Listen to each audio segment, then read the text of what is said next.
2026 சட்டமன்ற தேர்தல் கூட்டணியை பொறுத்தவரை அதிமுக பாஜக கூட்டணியில் தவேக நாம் தமிழர் ஆகிய கட்சிகளை ஒருங்கிணைக்க எடப்பாடி பழனிசாமி திட்டமிடுவதாக தகவல் வெளியாகி உள்ளது.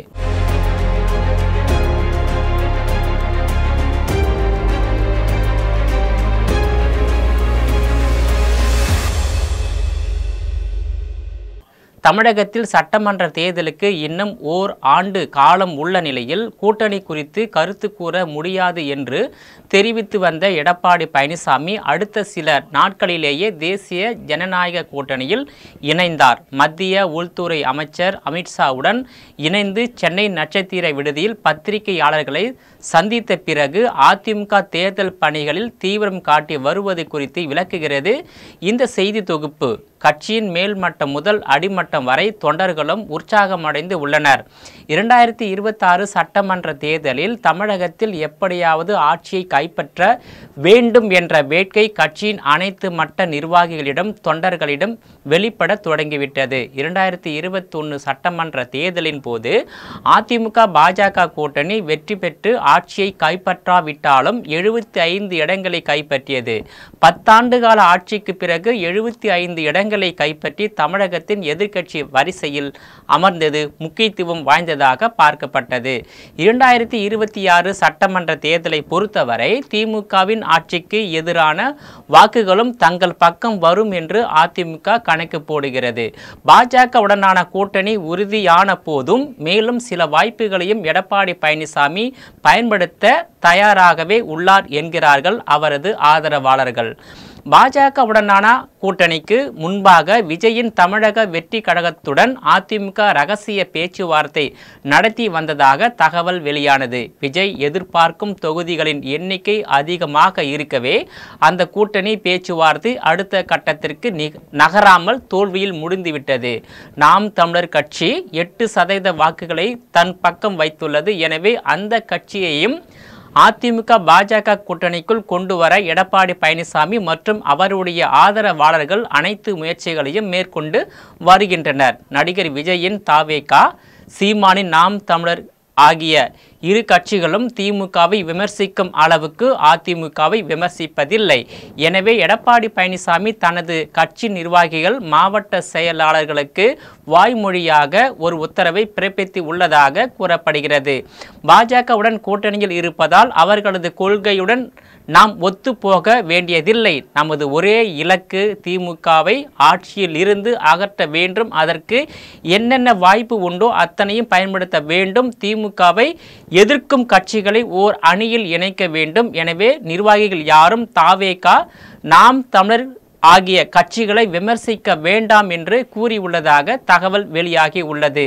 குறிப்பாக அதிமுக பாஜக கூட்டணியில் பாமக, தேமுதிக, அமமுக, தமிழ் மாநில காங்கிரஸ், இந்திய ஜனநாயக கட்சி, தமிழக மக்கள் முன்னேற்ற கழகம், புதிய தமிழகம் கட்சி, புதிய நீதி கட்சி, புரட்சி பாரதம் கட்சி, இந்திய மக்கள் கல்வி முன்னேற்ற கழகம் உள்ளிட்ட பல்வேறு கட்சிகளை ஒன்றிணைத்து திமுகவை வீழ்த்தி வீட்டிற்கு அனுப்புவதே அதிமுக பாஜக கூட்டணியின் பிரதான நோக்கமாக உள்ளது. குறிப்பாக 2026 சட்டமன்ற தேர்தல் என்பது 2011 நடைபெற்ற சட்டமன்ற தேர்தல் முடிவை போல தமிழகத்தை ஆளும் கூட்டணி கட்சியாக அதிமுக பாஜகவும் எதிர்க்கட்சியாக நடிகர் விஜயின் தவேகவும் வெற்றி பெறும் என்று தமிழக அரசியல் விமர்சகர்கள் கருத்து தெரிவித்து உள்ளனர். முதலமைச்சர் மு.க.ஸ்டாலின் தலைமையிலான திமுக அரசு கடந்த 4 ஆண்டுகளாக தமிழகத்தில் கடுமையான கொடுங்கோல் ஆட்சியை நடத்தி வருவதாகவும் அம்மா மக்கள் முன்னேற்ற கழகத்தின் பொதுச் செயலாளர் டிடிவி தினகரன் கடுமையாக விமர்சித்துள்ளார்.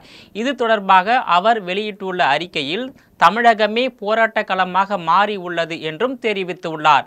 குறிப்பாக செய்யக்கூடாதவற்றை செய்தாலும் செய்ய வேண்டியவற்றை செய்யாமல் இருந்தாலும் கேடு ஏற்படும் என வள்ளுவர் கூறியது போல திமுக அரசின் 4 ஆண்டுகள் மக்களுக்கு எதிரான ஆட்சி ஊழல் மற்றும் மோசடிகளில் மூழ்கியுள்ளது முதல் சாதனையாக திமுக அமைச்சர்கள் ஊழல் புகாரில் சிக்கி பதவியிலிருந்து நீக்கப்பட்டதை குறிப்பிட்ட அவர், அண்ணாவின் மூச்சாக இருந்த கடமை, கண்ணியம், கட்டுப்பாடு முழுமையாக மரணித்து விட்டன என்றும் அம்மா மக்கள் முன்னேற்ற கழகத்தின் பொதுச் செயலாளர் டிடிவி தினகரன் குற்றம் சாட்டியுள்ளார்.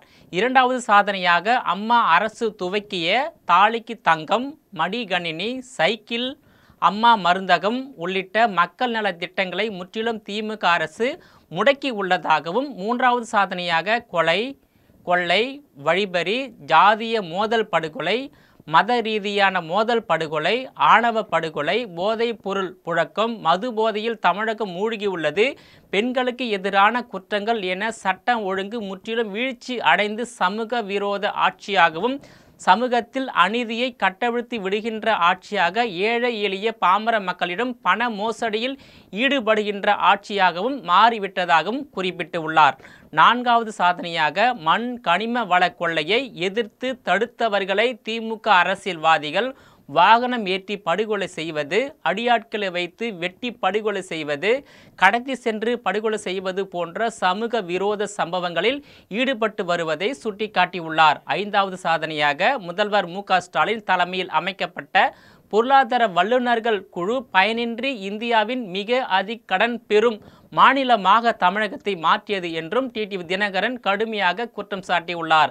அடுத்த ஆண்டு தமிழ்நாடு சட்டசபைக்கு தேர்தல் நடைபெற உள்ளதை முன்னிட்டு கூட்டணி வியூகம் பிரச்சார கணக்குகளை வகுப்பதில் அரசியல் கட்சிகள் ஈடுபட்டு வருகின்றன. இதற்கிடையே திமுகவின் மக்கள் விரோத சமூக விரோத செயல்பாடுகளின் சாதனைகளை டிடிவி தினகரன் பட்டியலிட்டுள்ளார். மேலும் எதிர்வரும் தேர்தலில் திமுக ஆட்சியை வீட்டுக்கு அனுப்புவதில் டிடிவி தினகரன் உட்பட பல்வேறு தமிழக அரசியல் கட்சி தலைவர்களும் தேசிய கட்சியின் அரசியல்வாதிகளும் தீவிரமாக தேர்தல் களப்பணியில் ஈடுபட்டு உள்ளது குறிப்பிடத்தக்கதாகும். நேயர்களை மீண்டும் இது போன்ற மற்றொரு நிகழ்ச்சியில் சந்திக்கிறேன். அதுவரையில் உங்களிடமிருந்து விடைபெறுவது நான் உங்கள் விஜயபாலன்.